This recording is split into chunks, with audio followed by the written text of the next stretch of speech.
ఆగమాలన్నీ అర్థం అవ్వాలి అని అంటే మనకు అర్థం కాదు. కాబట్టి మనకు స్మృతులు అనేవి బయటకు వచ్చాయి. పారాశర స్మృతి, యాజ్ఞవల్క్య స్మృతి, మనుస్మృతి ఇత్యాది స్మృతి గ్రంథాలన్నీ బయటకు వచ్చాయి. స్మృతి అని అంటే శృతిలో, శృతి అంటే వేదంలో ఏదైతే చెప్పబడిందో ఆ విషయాలని స్మృత్యా సూక్తం స్మృతి అంటే స్మృతుల ద్వారా ఆ ఋషులు ఆ అంశాలన్నింటినీ పరిగణ తీసుకుని వాటన్నిటిని కూలంకషంగా బాగా మధించి తర్కించి వాళ్ళు విచారించి వాటి అంశాలన్నింటినీ తీసుకొచ్చి సూత్ర రూపాలలో స్మృతులలో మనకు అందించారు, సూత్రప్రాయంగా అందించారు. కాబట్టి ఆగమాలన్నీ చదువుకోవడం కంటే స్మృతులని పట్టుకుంటే చాలు. చూడండి మన వాళ్ళు ఎంత దాన్ని రెస్ట్రిక్ట్ చేసుకుంటూ తీసుకొచ్చారు. ఈ స్మృతులన్నీ మనకు అర్థం అవ్వాలి అని అంటే ఒక జన్మ సరిపోదు. కాబట్టి స్మృతులన్నీ అర్థం అవ్వడానికి మనకి ఏమిటి కావాలి అని అంటే మనకు స్మృతులు కొద్దిగా కఠినంగా ఉంటాయి.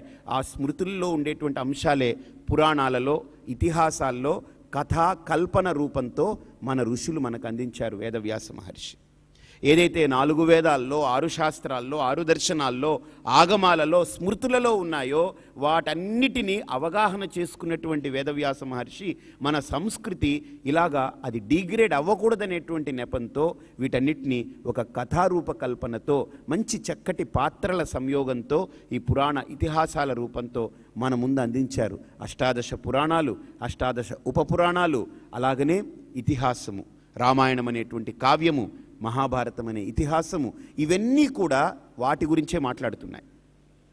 అబ్బో ఇప్పుడు మనం 18 పురాణాలు, 18 ఉపపురాణాలు, రామాయణం, భారతం, భాగవతం ఇవి కనుక చదివితే ఇవన్నీ చదివినట్టేనా? అన్నీ వచ్చేస్తాయి అందులో. మరి వాటికి వీటికి తేడా ఏంటనంటే వాటికి వీటికి తేడా ఏం లేదు. తెలుగు గ్రామర్ ఎలా ఉంటుందో నాన్ డీటెయిల్ అని ఉంటుంది. నాన్ డీటెయిల్కి తేడా ఏంటి? తెలుగు సబ్జెక్ట్కి తేడా ఏంటి? తెలుగు పార్ట్ 1 అని ఉంటుంది, పార్ట్ 2 అని ఉంటుంది. ఎగ్జామ్స్ రాసేటప్పుడు పార్ట్ 1 అంతా కూడా ఒక సబ్జెక్టివ్, అదొక లాంగ్వేజ్, కన్స్ట్రక్టివ్ లాంగ్వేజ్ అది. బట్ నాన్ డీటెయిల్ వచ్చేటప్పటికి అది తెలుగే, కానీ దాంట్లో ఏముంటుంది? నాడీ జంగుడని, లేకపోతే అదని ఇదని ఏదో ఒక కథ, పంచతంత్రంలో కథ, ఇటువంటి కథల రూపంలో మన యొక్క భాషని మనకు పరిచయం చేస్తున్నారు. ఒక నీతిని మనకు బోధిస్తున్నారు.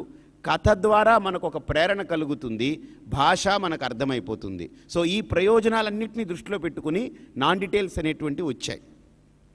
కానీ ఈ తెలుగు సబ్జెక్టులో ఈ కథలే ఉండవు.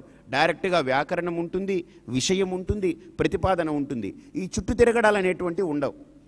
వేరే నాన్ డీటెయిల్లో చుట్టూ తిరుగుతూ ఉంటాం. కాబట్టి వేదము, శాస్త్రములు, ఆగమాలు, దర్శనాలు, స్మృతులు ఇవన్నీ చుట్టూ తిరగవు. స్ట్రైట్గా ఉన్నట్టుగా డైరెక్ట్ కమ్యూనికేట్ చేస్తూ ఉంటాయి. కాబట్టి ఇంత డైరెక్ట్ కమ్యూనికేట్ చేసేటువంటి ఈ అంశాలని గ్రహించలేనప్పుడు ఈ పురాణాలు, ఇతిహాసాలు, ఈ వాంగ్మయాలన్నీ మనకు ఉపయోగపడతాయి. కావ్యాలు, నాటకాలు, అలంకారాలు ఇవన్నీ ఒక భాగంగా మనకు ఉపయోగపడతాయి. ఏవండి ఇన్ని చదవాలా? మనకు ఇన్ని అవసరం అంటారా? ఇన్ని ఎక్కడ చదవగలం? ఎస్, అందుకనే ఇన్ని అక్కర్లేకుండగా మనకు శ్రీకృష్ణ పరమాత్మ ఒక్క గ్రంథంతో తీసుకొచ్చి చెప్పారు, గీత సుగీతా కర్తవ్య కిమన్యై శాస్త్ర విస్తరై అని. అంటే ఒక్క భగవద్గీతతో మనకు 4 వేదాలు, 6 శాస్త్రాలు, 6 దర్శనాలు, ఆగమాలు, స్మృతులు, పురాణాలు, ఉపపురాణాలు, ఇతిహాసాలు, కావ్యాలు, నాటకాలు, అలంకారాలు ఇవన్నింటినీ తీసుకొచ్చి క్రోడీకరించి మనకు ఒక్క భగవద్గీతలో ఆయన పెట్టారు. అందుకనే ఆయన జగద్గురు అయ్యారు ఆయన. కాబట్టి ఇన్నింటినీ మనకు తీసుకొచ్చి ఇన్ని అంశాలని మనకు బోధించినటువంటి ఆ భగవద్గీతని మనం ఈరోజు ఒక ప్రమాణంగా గ్రహించాలి. గ్రహించే అవకాశం కూడా వచ్చింది. నేను ఎప్పుడు చెప్తూ ఉంటాను, ఈ లోకంలో జవహర్లాల్ నెహ్రూ ఒక గొప్ప ప్రైమ్ మినిస్టర్గా ఆయన పేరు గడించారు. సర్వేపల్లి రాధాకృష్ణన్ మనకు బోల్డ్ మంది ఉన్నారు ఇక్కడ, ఎంతోమంది, సరోజినీ నాయుడు, వాళ్ళు వీళ్ళు, ఒకళ్ళు కాదు, ఇద్దరు కాదు, చాలామంది, ఇందిరాగాంధీ, రాజీవ్ గాంధీ, వాళ్ళు వీళ్ళు అందరూ కూడా ఒక ప్రైమ్ మినిస్టర్లుగా మంచి మంచి పేరు సంపాదించారు.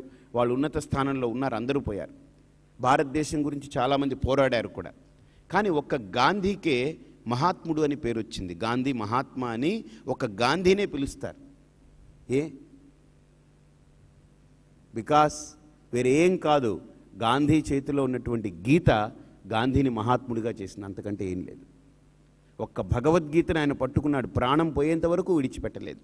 ఆ భగవద్గీత ఒక్కటే, గాంధీ చేతిలో కనబడే గీత ఆయన్ని మహాత్ముని చేసింది. ఆ గీతకి ఆయన ఆ కమిట్మెంట్ అలా ఉండేది.